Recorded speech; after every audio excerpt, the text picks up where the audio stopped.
Going the distance with local sports. This is the X Sports Network. Southern Craft Manufacturing is dedicated to creating the finest quality and greatest value products in the death care industry. Southern Craft has perfected blending old world craftsmanship with modern manufacturing technologies to create a full line of steel, wood, and corrugated caskets. Family owned and operated for over 30 years, Southern Craft is now looking to hire local and regional truck drivers, welders, and production workers, each with great starting pay and a benefits package. For more information, visit SouthernCraftMFG.com.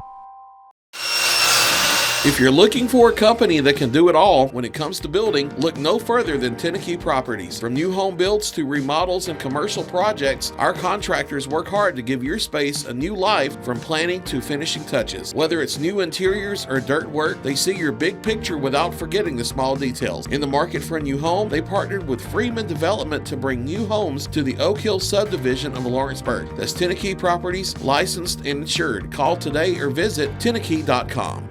Good Works at Home, formerly known as The Summit at Home, is a licensed non-skilled agency dedicated to helping you maintain your independence at home for as long as possible. Our compassionate and caring staff provide support in various areas, including dressing, bathing, personal hygiene, transportation, cleaning, and companionship. Please call our office about services, payment options, and long-term care policies at 931-762-2310. We look forward to assisting you with keeping your independence longer. Efficiency, reliability, accuracy. Move forward with your real estate sale or purchase with Title and Escrow of Lawrence County, the most experienced closing team around. Working with clients locally and throughout the state, we offer a wide range of services, including the expertise of an on-staff attorney, backed by our more than 49 years experience in titles and closings. We get the job done on time at a fair price and ensure every last detail is correct. Our goal is to give you peace of mind. When you work with us, you work with people who live where you do. We understand the importance of the real estate community and strive to build strong relationships with all parties involved in the process. Whether you're buying a home, selling a business, acquiring land, or anything in between, you're in good hands with Title and Escrow of Lawrence County. Put the most experienced closing team on your side. Contact Title and Escrow of Lawrence County today.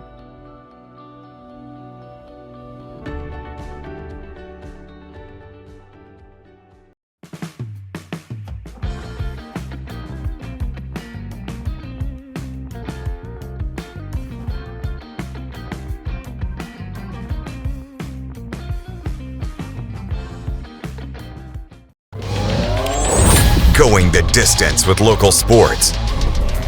This is the X Sports Network.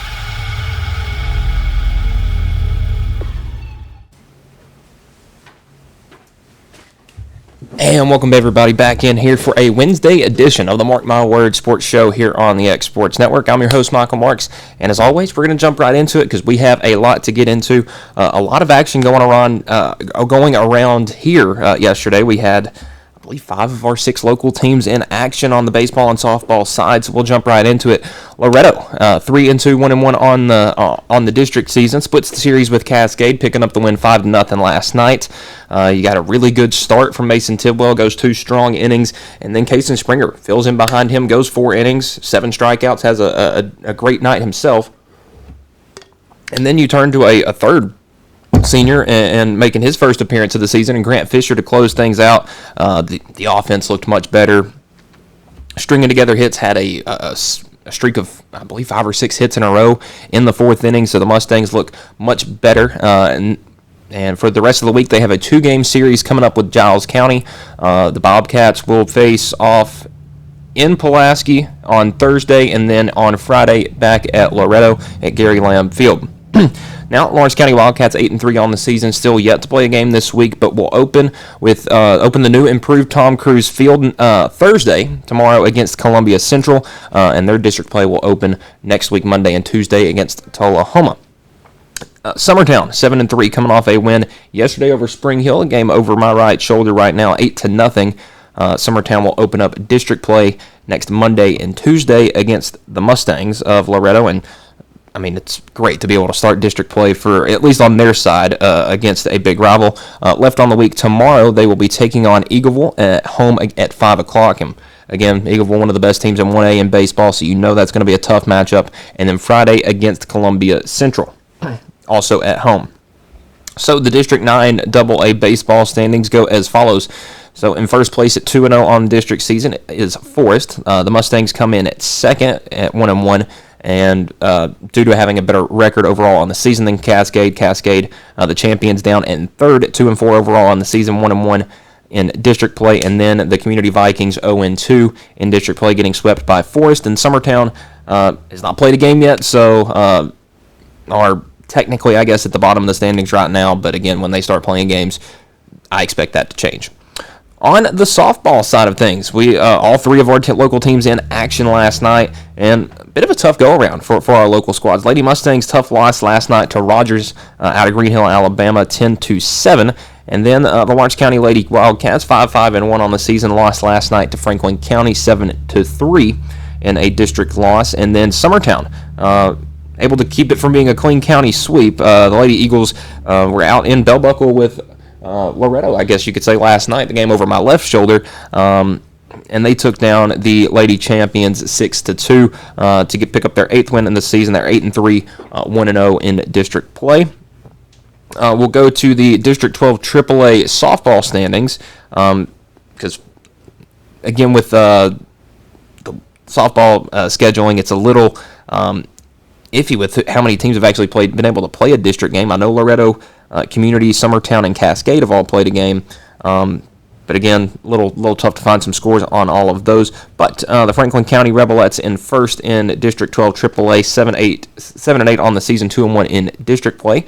Lawrence County Lady Cats in second, 1-1 in district play, and actually have the win over the third place team in Tullahoma. The Lady Wildcats 6-4 on the season, and then Marshall County in fourth place at 0-1, and then Giles County still yet to play a district game. But listen, it looks like it's going to be a ton of fun when we get around to district play. I mean, looking at the baseball side of things, with you know how good Forest is. Loretto split with Cascade, and you know what Summertown's bringing in. So that's 4 really, really good teams in District 9 AA. And then on the baseball side, I mean, Lawrence County scoring a ton of runs. We know the damage that Tullahoma can do. Giles County has always been a good baseball program, so should be a ton of fun on the baseball side of things. And again, Summertown getting some good practice in late this week, as are the Mustangs. Mustangs, again, Thursday and Friday against Giles County. Summertown against Eagleville and Columbia Central, as those teams get ready to do battle next Monday and Tuesday. The game Monday at Summertown, the game Tuesday at Loretto. Should be a super fun 2-game set there. And then again on the softball side of things, Lady Mustangs had a tough loss last night, but you could see that they were starting to string things together on the offensive end, and I think that we'll start to see them pick up some more wins as we get later into the season. And same thing for Lawrence County. The bats have been there, just again a little bit of a tough night. But for Summertown, it seemed like everything connected to pick up a big 6-2 win against Cascade there on the softball side of things. So that will do it for our local sports segment. When we return, we got a lot to get into with college basketball, because we're at that time of the year where a lot of people getting fired, a lot of people getting hired, and then the Sweet 16 and Elite 8 coming up this weekend, so we'll make our picks for those. We'll do 2 brackets this time. I'll do what I think's going to happen and one of what I want to happen, and then if we have a little time left over, we'll talk a little college baseball, because I feel bad at being a baseball guy that one's kind of getting thrown to the side right now for basketball. So that will be when we return here on the Mark My Words College Sports Show.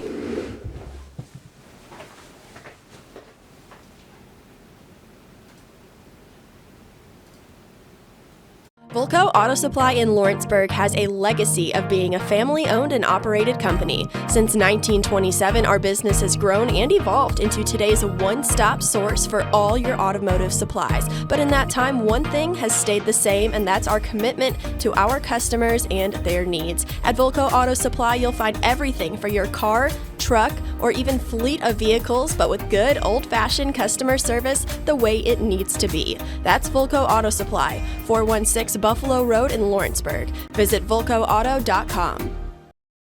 For over 50 years, Southern Tennessee Regional Health System Lawrenceburg has been a cornerstone of care in Lawrence County. From From cardiology to orthopedics, general surgery, primary care, and women's health, we offer compassionate expert care close to home. Our ER is now stronger than ever with more providers, chest pain accreditation, and our newest Joint Commission stroke accreditation because every second matters. Generations have trusted us for compassionate care and medical excellence. Faster, trusted, accredited. Emergency care with Hometown Heart. Arts, crafts, stationery, journals, books, educational toys, wrapping paper, devotionals, greeting cards, and much more can all be found at Paper and Thread in downtown Lawrenceburg. Shop local to find the perfect gift or have a custom gift basket made for just the right occasion. Paper and Thread has a party room now available for birthdays, classes, and so much more. We could go on and on about all the neat things you'll find at Paper and Thread, but you just need to hop in your car and head down there. 106 North Military Avenue in Lawrenceburg is where you'll find them and discover what makes Paper and Thread awesome. That's Paper and Thread in downtown Lawrenceburg, 106 North Military Avenue, just north of the square. The Raptor Series from Hustler Turf. A premium line of residential mowers designed with a wide stance for operator comfort. A one-piece 11-gauge steel frame and welded steel deck for added durability. Finished off with premium Kawasaki V-twin power. We are Hustler Turf, and this is Hustler Country.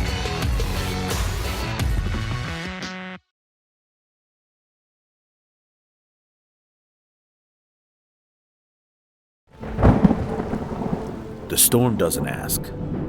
It takes. It tests. It pushes everything to its limit.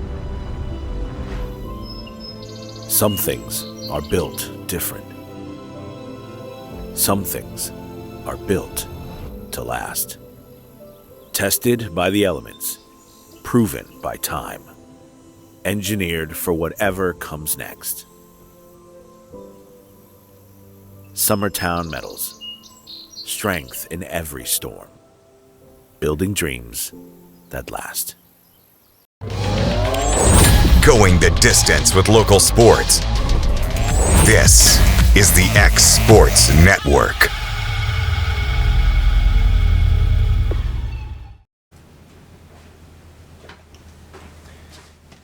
And we're back to the Mark My Words show. Welcome back. And listen, it is college basketball time. We've got the Sweet 16 and the Elite 8 coming up this weekend.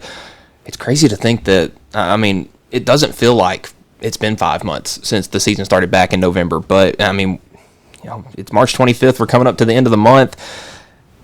National championship game on April 6th. It's approaching fast, and it feels crazy to think that the season's already coming to an end because I feel like I'm just getting to know some of these players, but that's how it is every March. And ESPN's Tournament Challenge always does a second chance, because nobody's ever going to pick all of the games right for the first 2 weekends. I got 84% for my bracket, and I was amazed. And it was up at like 98% before the last 3 games of the day.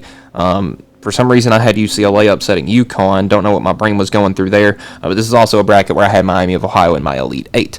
So, we'll not talk about that one. Go to the men's second chance. So, like I said, I'm going to create 2 brackets. One of what I want to happen personally, because I think that sometimes that can get in the way of making what I think will happen picks.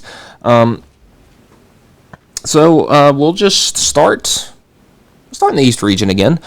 We got Duke and St. John's. These are 2 of the better defensive teams in the country, no doubt about it. Number 1 seeds are 44-11 all time against 5 seeds and have won all 3 meetings in the past 2 years by double figures. And honestly, I'm not too afraid to say that we may see this again. Now, looking at the points per game, both teams are around 80 points per game, but they get it in a much different way. Duke is a much more, and I don't want this to sound bad, but they're a much more fundamental, half-court offense kind of team. St. John's run and gun. They like to force turnovers. They like to get up and down, and that's how they score because they're not a tremendous shooting team, and Duke really isn't either. You got Isaiah Evans who can knock it down. Both of the Boozer twins can shoot all right, but really it's a these are going to be two paint-scoring teams. And I think that's where Duke has a bit of the advantage when it comes to the interior. Both teams giving up in the mid-60s points per game, and it looks like a lot of people are going with Duke, and honestly, you have no reason to think any otherwise. I mean, you got Cam Boozer, who's putting up 23 and 10 this year on 5 assists as well. His matchup with Zuby Ejiofor is going to be intense. I mean, those are... You got probably one of the more hard-nosed players in the country in Ejiofor, and you got one of the more skilled guys in the country in Boozer. I think that's going to be an incredibly intriguing matchup. And, St. John's forces a lot of turnovers. Duke recently has had a turnover problem. It's just tough to say, because you look at some of the last games for St. John's. Able to get a first-round win over Northern Iowa. No shocker there. Had a tough fight with Kansas. Were able to get over the hump there, but it wasn't their shooting that won them their game. It was a shot that won them the game, but their shooting is not what won them that game. They had a pretty big lead late in that game, and poor shooting and poor decision-making really let that lead fall away. Duke has been the kind of team that's pulled away late in games for that reason, and this bracket is what I think is going to happen. I'm going with Duke upsetting, it's not going to be an upset, but taking down St. John's. So the game right after at 8:45, UConn and Michigan State. Right now the spread's got the Huskies favored by 1.5. The over-under opened up at 140. It's at 135 now. That may be a bit high, honestly, the 135. I don't think this is going to be a huge offensive game. I think defense is going to win somebody this game. Now, I'm not going to say it's like a game in the 50s or 60s. This is probably still a 76 to 71 kind of game, maybe. So maybe that over-under is a little low. But you got one of the best point guards in the country in Jeremy Fears, and I'll talk about this in a second, but man, the Big Ten, when it comes to point guards, you got Jeremy Fears over at Michigan State. You got Braden Smith at Purdue, a really great point guard. And then you go over to Illinois, and I don't know who you would necessarily consider their point guard, but Keaton Wagler has been a very good distributor as well. But back to this game, looking at how each team got here, Michigan State, I think, probably have the tougher win over a very up and down Louisville team. UConn, obviously, that second round win over UCLA really pulled away late, as did Michigan State. And it's so tough to pick games between two good coaches with two good teams because, I don't know if there's a bracket that's going to have the level of coaching of John Shire, Rick Pitino, Tom Izzo, and Dan Hurley. If you're the coach that makes it out of there, props to you. That's going to be a bloodbath. This one really 50-50 on the picks on the app. But man, I just find it really hard to believe that Taurus Reed is not going to have a big game. I get Jackson Kohler is a really good post kind of player for Michigan State, but I just think Taurus Reed is too big on the interior.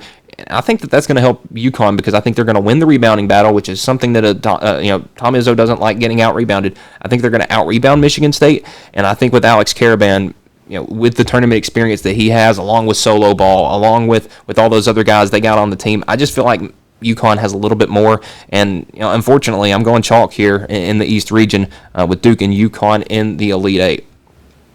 Now, we will move on over to the West bracket where we have probably the most interesting group of four teams.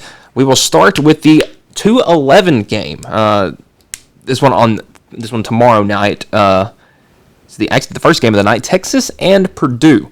You got a Texas team that should not be here, and a Purdue team that feels like they're here every year. And looking at the picks, it's pretty one-sided. It's about 3-1 picks for Purdue to Texas.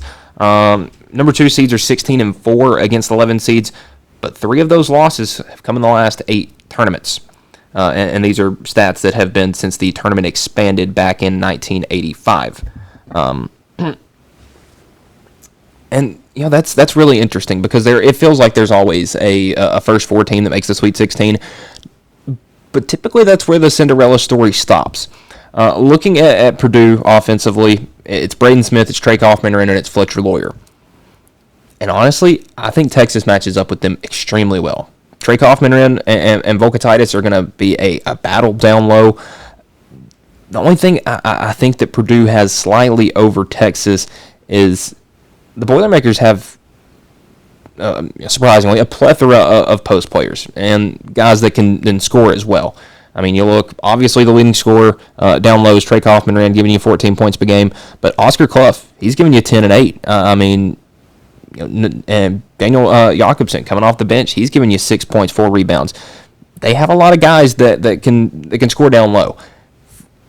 Does Texas have enough guys to be able to defend down low? I would say yes, because they were able to stop Gonzaga, and Gonzaga did not shoot well from the paint in that game at all.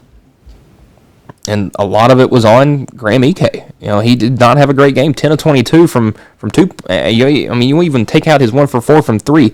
That is 9 of 18 from 2 for a guy that's playing back to the basket. You should be shooting much higher than 50%. And Texas didn't control the boards. They just made shots, and Gonzaga didn't. That's what it comes down to. I trust Purdue to hit shots a lot more than I would trust Gonzaga to hit shots. I just don't know if Texas has another guy down low, because is it Dalen Swain? He's a great player, but does he match up with Trey Kaufman? 6'8", 220, the measurables there for I just lost my train of thought for Dalen Swain. For Trey Kaufman from Purdue, because I think this is going to be the big one when it comes to matchups. Trey Kaufman 6'9", 240. So Trey Kaufman is going to have the size on him, and Clough being a 7-footer as well as Volkaitis for Texas. It's going to be an interesting matchup down low. Texas has had a tough time this year against point guards, and I've said it 100 times. Now, looking at the point guards they struggled against, it's not every point guard, but the Jacoby Gillespies of the world had great games against Texas. The Tyler Tanners of the world had great games against Texas. I think Josh Hubbard almost had 40 on them. So it's good point guards, and I think Purdue's got probably the best in the country at being a point guard in Braden Smith. And for him to be able to get 15 points per game, I just think that's enough for Purdue to make it back to the Elite Eight. Again, eliminated in the Sweet 16 last year by eventual national runner-up in Houston. Have a much easier path to the Elite Eight with Texas. Now, the second game of the night, tomorrow night, on, well, it doesn't say what station these are on. Well, I'll figure it out in a little bit. We got Arkansas and we got Arizona. Two teams with a lot of young talents. The two best players on each team are freshmen. Let's just go ahead and put it out there. I have been a huge proponent of Darius Acuff. I think he is one of the most impressive guards, point guards I've seen as a freshman in a long time, maybe ever. And again, I'm young, so there weren't a whole lot of the guys I got to see. But I grew up watching John Wall, one of the best freshmen I've ever seen. I got to see a little bit of Derrick Rose. That was, I was about 5 or 6 when he was making his way through Memphis, but he was incredibly talented. And funny enough, these are all guys that played for John Calipari. He knows a thing or two about freshman point guards, and I think Darius Acuff is his best by a mile. And it's crazy that I'm saying that because of how good John Wall and Derrick Rose were. But you look at those two teams. I believe it was the Elite Eight where John Wall got knocked out by West Virginia, and then I believe it was the championship game, where Derrick Rose lost to Mario Chalmers in Kansas off that miraculous 3 that sent the game to overtime. But looking at Arizona, they got Braden Burries, one of the more talented guards in the country. It's a lot of youth alongside Jaden Bradley, and I think that's exactly what you want if you are Arizona. Number 1 seeds are 14-3 against 4 seeds in the past 10 tournaments. And I think we're going to see more of that again. Now, Arkansas, they're going to score a lot. They score more points per game than Arizona. But Arizona's defense is extremely tough. Arkansas not very good against top 25 teams. And you look, it wasn't an easy win against Holy Cross. And it wasn't, they got out to a big lead against Hawaii. So I will say that one was a rather easy win. Arizona, an easy first-round win against Long Island, and then I'm not going to say shaky, but it definitely wasn't the most dominant performance against Utah State in the second round. But looking at this Arkansas team throughout the season, they have a 9-point loss to Duke, a 9-point loss to Houston, a 2-point loss to Alabama, and the best game of the year, and then like a 30-point loss to Florida.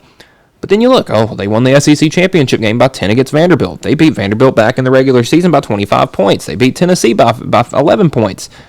They beat Louisville by 9 points. But other than Tennessee and Alabama, and looking at wins, only Tennessee is standing.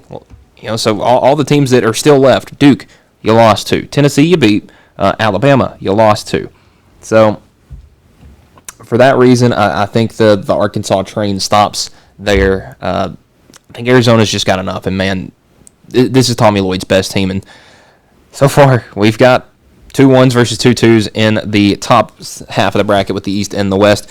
So we'll slide down to the bottom, and we'll go in probably the most intriguing corner. We got 3 Big Ten teams left in the South because that makes a lot of sense regionally, and we've got 2 SEC teams left in the Midwest. But you look in the West has got Texas and Arizona, so I guess that fit. The East has got Duke, UConn, Michigan State, St. John's. That's all geographically correct.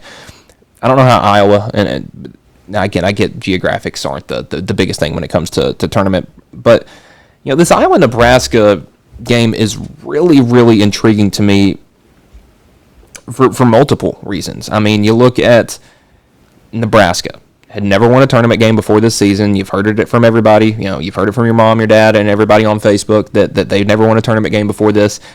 But now they have 2, so that gets thrown out the window. But now they're in the Sweet 16. So this is the biggest game in Nebraska basketball history. No ifs, ands, or buts about it. Well, good thing these rivals got to play a couple of times this year. The game that was in Lincoln, and you're going to have a huge Nebraska faithful in Houston. I just know it. They've traveled extremely well for this tournament. I would say ask Vanderbilt, ask Troy about that. And it's not like those first round games were really close or anything. I mean, it was Oklahoma, which isn't too far from Nebraska, but now it's a little further. But the game in Lincoln was an 84-75 win for Nebraska. The game played in Iowa City was a 57-52 win for Iowa. So that tells you exactly what you need to know right there. If it's a low-scoring game, it favors Iowa. If it's a high-scoring game, it favors Nebraska. Looking at the Cornhuskers, scoring-wise, it's Price Sanford, it's Rank Most, and it's Braden Frager. If those 3 guys can have a good game, Jamarcus Lawrence, Sam Hoiberg, Baya Tunsil, those guys can have good games as well. But the key is going to be getting Sanford and Frager going. Those 2 guards are extremely important to this. You can call them forwards. They're wing players. They're going to have the ball in their hands a lot, so I call them guards. It's going to be extremely tough for Iowa. I mean, looking at top to bottom, Nebraska is a better team. Let's just put it out there. But I think when you look at the coaching matchup of Ben McCollum and Fred Hoiberg, it's much closer than you would like to think, because you look at the first 2 rounds, I think Ben McCollum has won those games out-coaching his opponent. He out-coached Brad Brownell in the first-round game against Clemson, and he out-coached Todd Golden in the second-round game against Florida. Can he do it for a third time? I don't know. But I think that this game is going to rely, and I hate to say this, but kind of on the back of one player, and it's Bennett Sturts. He has been brutally average in this NCAA tournament, and he is the most important player on that Iowa team. If he can have a 20, 25, maybe even close to a 30-point performance, I was looking at the Elite Eight, which feels crazy to say, being that they were, I believe, unranked all season. And if they were ranked, it wasn't for very long. This Iowa team spent a grand total of, 2 weeks ranked? And in those 2 weeks, they lost all 3 games. So, again, it went 1-3 in those ranked games. They got ranked right at the end of the year, so they had a win over UMass Lowell and then lost their first 3 conference games won their first conference game, but then lost the next 2 to Minnesota and Illinois. So, didn't spend much time ranked. But they have some interesting resume wins. They had played Iowa State within 4 points back in early December. They played, Michigan State rather close. They played UCLA good. They played they played Purdue good. They've been able to play teams good. It's that getting the win part that's really been their bugaboo. But I don't think Bennett Sturts is going to have 3 bad games in a row. I think we got Iowa going to the Elite Eight as a 9 seed. And now, my favorite game of this Sweet 16, Illinois and Houston at the Toyota Center in Houston, Texas. And obviously, the Cougs going to be favored by about 4 points. The spread is gone down to 2.5. The over/under set at 140 for good reasons. Let's go to KenPom real quick because these two teams are very highly rated on opposite sides of the basketball. Looking at Illinois, the number 2 ranked offensive efficiency in the country. Houston, the number 4 ranked defensive efficiency in the country. The only difference is Houston's offense is ranked 10th, Illinois' defense is ranked 24th. But you look at luck rating, neither one of those teams very lucky. They're both in the 300s when it comes to luck. I think it's going to come down to rebounding. And funny enough, Illinois is a much better rebounding team than Houston, it feels crazy to say, but they are. And Illinois, I think, is going to be one of the very few teams that actually has the size to outmatch Houston. 2 seeds are 38 and 24, so about a 61% win percentage against the number 3 seed since 2022. Number 2 seeds have won, since 2022, number 2 seeds have won 4 of the 6 meetings with 3 seeds. But, I don't know how much history I want to throw into this one. Both in teams 5 and 6 versus the top 25. They're both top 5 in BPI. Really good in conference play. Average 10 or 12 more points than your opponents all season. But man, there's not much leaning one way or the other. The only thing that I would give Houston the edge on, that they're going to have the undoubted edge on Illinois, it's going to be with tournament experience. Because Houston did lose some guys after last year. Obviously, every good Final Four team is going to lose players that get drafted and this, that, and the other. But you look at the guys that they brought back. Joseph Tugler, Milos Uzan, and Emmanuel Sharp. Those guys have been huge in this tournament, leading this team. And they go get Chris Signac and Kingston Flemings and Mercy Miller and guys like that. I mean, they've got the dudes to do it. And they've had some really easy games so far, so they haven't really been pushed much. But neither has Illinois. These are two teams that mowed their way through to get here, and it's going to be a rock and a hard place meeting on Friday or Thursday. Actually, the game's tomorrow. Wow, so I'll be up late watching that one. But I just got Houston on a murderer's row, getting back to the at least the Final Four. I'm going to go Houston over Illinois to set up Houston and Iowa in the Elite Eight. So now over to the Midwest, we have Michigan, Alabama, Iowa State, and Tennessee. The Vols keeping it from being chalk on that side. So we'll start with Michigan and Alabama. These games played at the United Center in Chicago. I think one of the more intriguing matchups we've had all season. You've got Michigan and you've got Alabama. And they play much different. Michigan, 6th in the country in offensive efficiency. Alabama, 3rd. Big difference. Michigan defense is 2nd. Alabama's is 60th, which is much higher than I thought it would be. But you got to look at what these teams are coming off of. Michigan has had 2 breeze-by games against lower-level opponents. Alabama had that easy win over Hofstra and then just dismantled Texas Tech, a team that is heavily guard-oriented. That's how that Texas Tech team is built. This Michigan team, though, is built with the big guys down low. And you look at the games that Alabama's lost this year. They're 25-9. And we'll pull up the Crimson Tide schedule real quick. And looking at the games that Alabama's lost this year, we'll just go all the way back to November. So their first loss of the season, Purdue. Purdue is a big physical team. Now, they do have a good win over Illinois, who is a big physical team, but a loss against Gonzaga, who plays the same way. Go to the month of December. 20-point loss to Arizona, a team that's got good post play. Go to January, get into SEC play. I lost to Vanderbilt. Now Vandy's more guard-oriented, but that was a Vandy game, Vandy team that was shooting lights out that night. Texas, again, a more guard-oriented team, but then the losses to Tennessee, the losses to Florida. But really, Alabama did go on a tear down the stretch.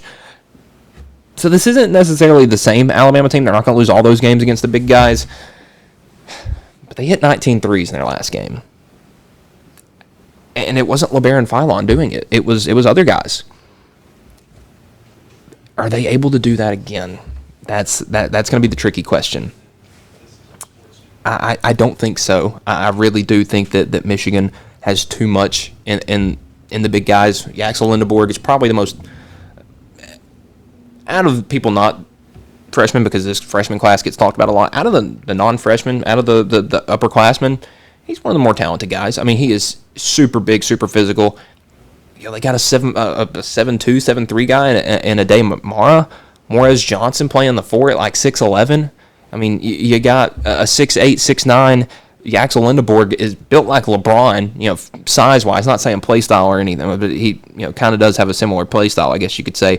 But has a big physical build like a LeBron James. Is built like a linebacker.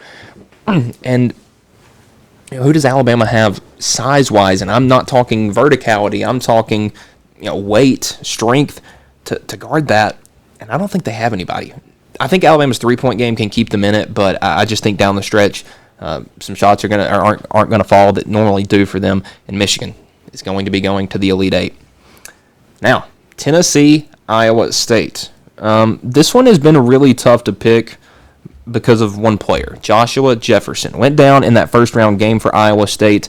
Let's see what the latest is on his status, and this is as of middle of the day, Wednesday, March 25th. Jefferson injury updates. So, as of the Des Moines Register,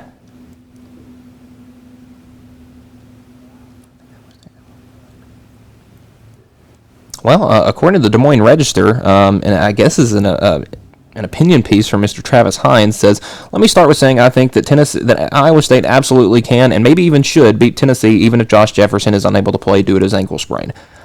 I'm a little bit on the opposite end because Jefferson was one of those guys that I think makes a team whole, especially this team. Now, not saying they're not without him because, they've got some dudes across the board, and every 2 seed is going to.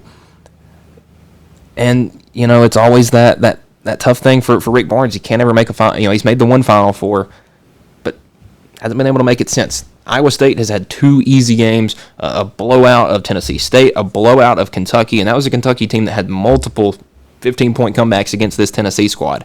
And Tennessee did everything in their power to lose that game against Virginia.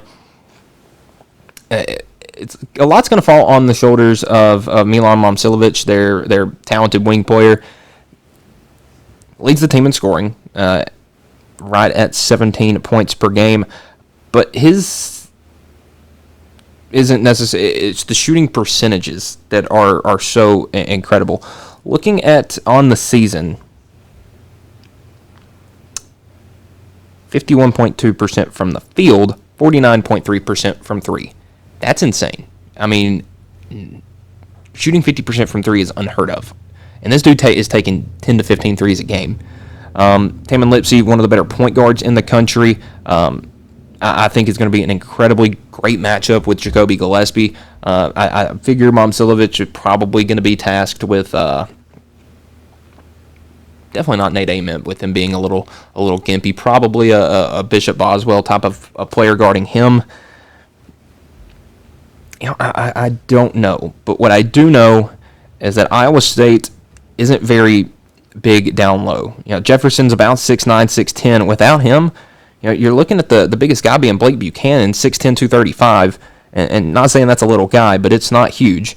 You have Pleta, who's 6'11", 240, but you look at Tennessee inside, and they're big, they're physical, and they're going to out-rebound you. And for a Tennessee team that's not good at hitting shots, they offensive rebound at such a great rate that it's going to give them extra shots. Now, this game at 9 o'clock on Friday night, so it is the nightcap. The last game before the Elite Eight starts. I'm not going to necessarily make a pick. I'll go ahead and make a pick. Assuming Jefferson plays, which I think it's leaning that way, I think Iowa State gets the win. I think that he's going to be the guy that carries them over the edge. Gillespie has had a great tournament. J.P. Estrella's had a great tournament. Bishop Boswell is, in that group. But Nate Ament has kind of been a no-show in the tournament. Had a decent game against Virginia, but if Tennessee's going to win this game, he's got to be able to produce, and because he's been Tennessee's number 2 all year, and he's had to be Tennessee's number 2 all year.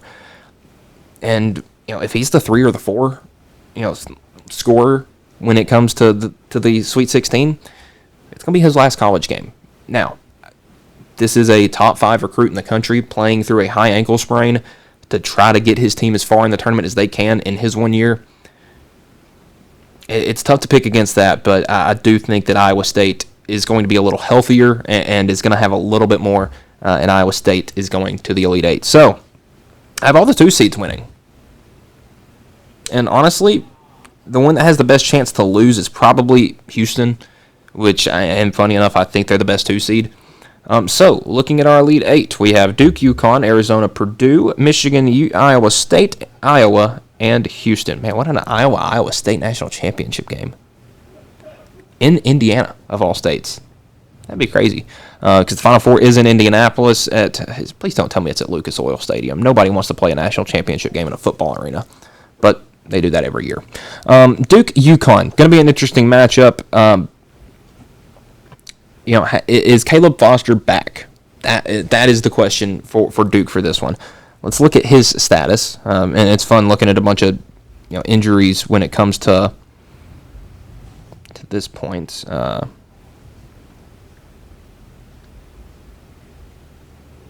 So it says Foster has an outside chance to return for the Sweet 16 versus St. John's. This was 2 days ago from John Shire. So it's looking like probably a no for the St. John's, but a possibility for being back for maybe, if he can give you 10 to 12 minutes against UConn, good minutes, I think that's enough for Duke to make another Final Four. In the South region, for who will be taking on Duke on Saturday, April 4th, it will be Iowa or Houston. And listen, Iowa making a great run. I don't have to talk about that one too much. It's going to be Houston. I mean, they're going to lock down everybody else. Bennett Sturts may have a good game, but Houston is going to eliminate everything. They're going to eliminate second chance opportunities. And Houston, funny enough, is a team that likes to play slow too. So, slowing them down like Iowa does to everybody else isn't going to have the same impact. So I've got Houston and Duke, the Final Four out of the East and South side. For the West, Arizona, Purdue. It's 2 teams that get have a bit of a reputation for being chokers. Who is it going to be this time? Is it going to be Purdue or is it going to be Arizona? The difference between these teams, because I think they're very similar skill-wise, I think it's age. You look at Purdue. They've got a lot of older guys. They've got the Braden Smiths. They've got the Trey Kaufman-Renns. They've got the players like that. But I'm a little unsure how much of a difference age is going to make, because I always looked at guys with tournament experience versus guys with no tournament experience is a huge difference. But when it comes to just skill, I mean, because everybody says, freshmen don't win in March. I mean, Carmelo Anthony led his team to the national championship as a freshman at Syracuse in 2003. Now, that was 23 years ago. Things have changed. You don't have many freshmen leading teams to national championships. So for that reason, I got Purdue taking down Arizona in the Elite Eight, and we have a Michigan-Iowa State Final Four. Whew. Again, I think Jefferson's injury is going to play an impact in this one. Funny enough, I think Tennessee is probably a better matchup for Michigan than Iowa State would be. And I just think with the size and the speed that Michigan has and can play with, it's going to be too much for Iowa State. And I think we've got Michigan in the Final Four with a Big Ten matchup in Indianapolis, which is, I believe, the headquarters of the Big Ten is stationed there. So will be a fun one there. So I've got 2 1 seeds. I've got two seeds in my Final Four. I've got Duke and Houston, Purdue and Michigan, and the winner of those going head-to-head in the national championship. I mean, I think we're liable to see Michigan Duke. I think we're liable to see Purdue Houston. It could be either one. Just based off the way they've been playing, I have a hard time thinking Houston's not going to win this national championship game. That's all I have to say about that. So that was my what I think's going to happen. Here is my what I want to happen. I would much rather see St. John's in the Elite Eight than Duke. And the only reason I say that, because I've been a Duke guy. I am not one of those people that just hates Duke because they hate Duke. But man, I saw a tweet the other day that said if Rick Pitino was any cooler, he'd be illegal in Alaska, and I think that's the truth. Just something about St. John's the past 2 years has been so captivating. And it's funny because Rick Pitino is a guy that had kind of got a bad rap. When he finished up his time at Louisville, when Louisville decided they were finished with him. But he's a dude that's worked his way back. He went and coached overseas, comes back to the United States, and I believe starts at Iona, and starts at a small school, works his way back up, and is now at St. John's and has the Johnnies back to where they were back when it was the Chris Mullen days. And they had the left-handed three-point shooting Chris Mullins. So I'm not sure. Now, Michigan State UConn. I'm not going to shy away from the fact that I am I'm a much bigger Tom Izzo guy than I am Dan Hurley. So for that reason alone, I got St. John's and Michigan. Funny enough, the complete opposite of what I think is going to happen, but I think that would be much more fun. Now, on the West side, I do think I really, really want Arkansas to win. I just think that they have some guys, and they have a team 1 through 5, and they got a couple guys they can bring off the bench as well. You forget that the DJ Wagners that they're coming off the bench that were 5-star recruits. Sure, he's not a 5-star player, but he's got a recruit there. And as a Tennessee fan, picking between Texas and Purdue, it's not fun. But I think I'd much rather see Texas, honestly. I just cannot stand Purdue. And funny enough, the opposite picks there. Now, in the Midwest, actually, we'll go to the South first.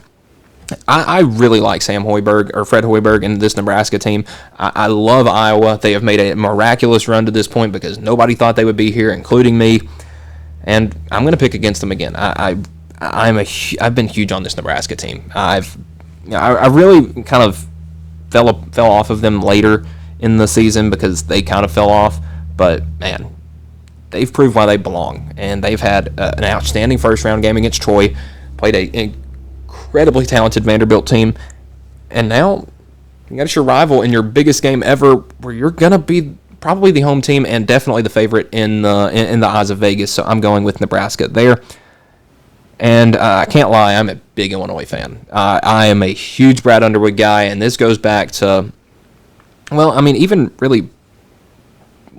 guess it was that first year when they had Ayo DeSumo and Kofi Coburn, and that was a fun team. It was I think it was the year after COVID, and that was a bracket where Tennessee got beat in the first round, and you had Illinois as the 1 seed. I believe they were 1 seed that year, and playing against a Loyola Chicago team as the 2 seed, and we all know what happens when you meet Loyola Chicago in the NCAA tournament. Cameron Krutwig had a great game. And I got 2 Big Ten teams doing battle in the South, and I got 2 SEC teams doing battle in the West. It makes perfect sense. In the Midwest, this is strictly personal. As a Tennessee fan, I want Michigan. You may be a little confused by that because what Tennessee fan wouldn't want to beat Alabama again? And I hear you. But Alabama's on your schedule every year. You get your chances to beat Alabama. We beat them once this year already. The road teams won those games. But with Michigan, it's a little personal. It goes back all to the first NCAA tournament run I can remember being super invested in. Now, I watched Tennessee make the Elite Eight in 2010 and beat Ohio State and lose to Michigan State. And I remember them making but the next big run they made, because I was about 10, maybe 9, It was 2013-2014 season. Conzo Martin was the head coach at Tennessee, and Tennessee made the tournament as an 11 seed. And it was strictly because Tennessee made a great run in the SEC tournament, almost upset Florida in the SEC semifinals, and made it as an 11 seed, and played in, I believe it was the first ever. I'll have to look this up real quick.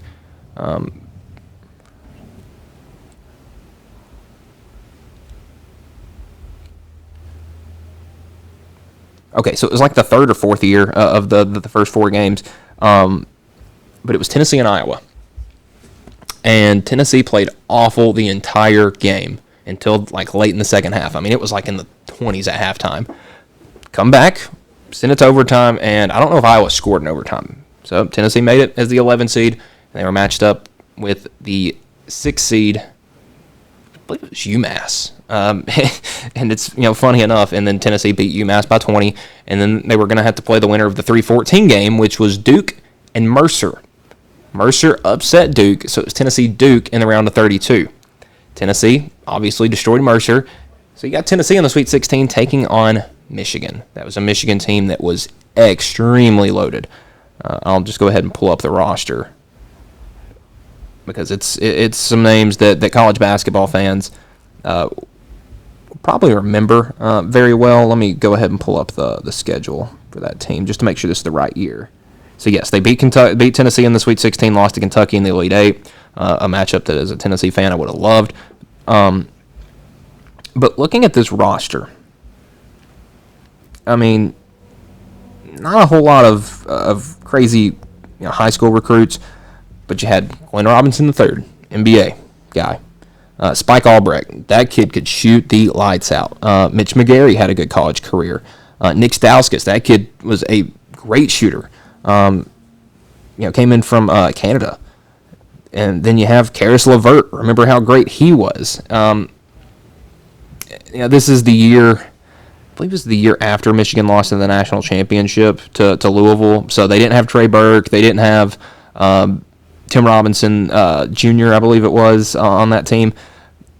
But it was still extremely talented. I mean, the guys I mentioned, the Karis LeVert, the Glenn Robinson III, the Nick Stauskas, those guys were extremely talented, and there's a play at the end of the game. Tennessee was down the entire game, made a miraculous comeback, and I don't know if it was to tie or take the lead, but Tennessee inbounded to Jarnell Stokes, backs once, backs twice, kid pulls the chair, they call a charge. And ever since that day, 11-year-old, well, it was 10-year-old Michael at the time, has had a burning hatred for Michigan basketball ever since. I want Michigan again in the Elite Eight so Tennessee can make their first ever Final Four, avenging that loss to Michigan. That's what I want. And you know what? Give me the UTs matching up in the Final Four. Give me Tennessee, Texas in the Final Four.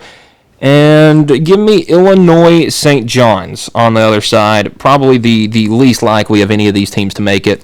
And then give me Tennessee, Illinois in the national championship game. Two of my favorite teams. I'm going with the Vols because obviously it'll be Tennessee avenging a loss from earlier in the season. Probably their worst game of the year at Bridgestone Arena against Illinois. So that's what I want to happen. What I think will happen is Houston. But again, we'll go back to my first picks. I have Duke. This is what I think is going to happen.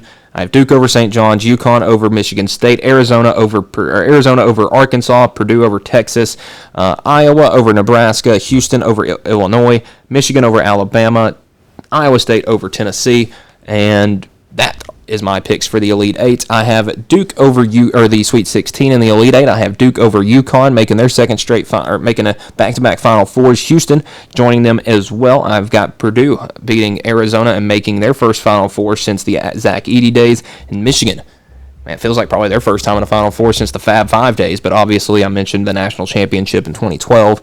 They've had some good runs and are finally. They played in the championship game like, what was that, 5 or 6 years ago?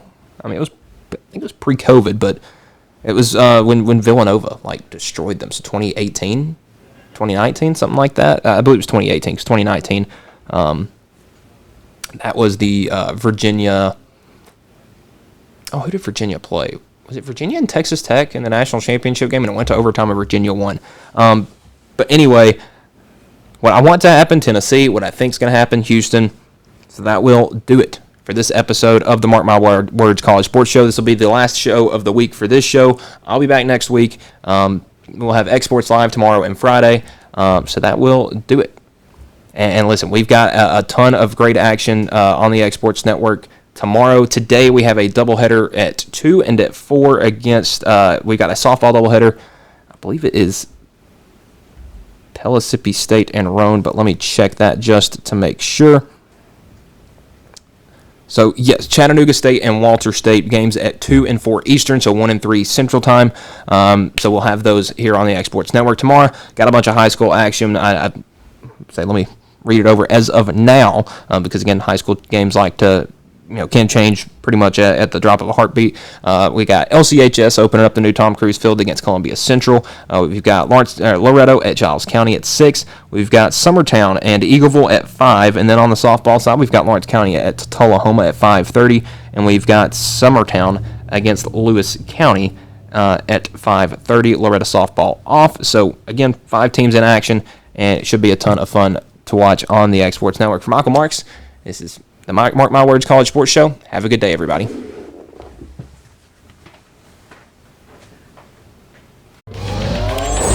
Going the distance with local sports. This is the X Sports Network.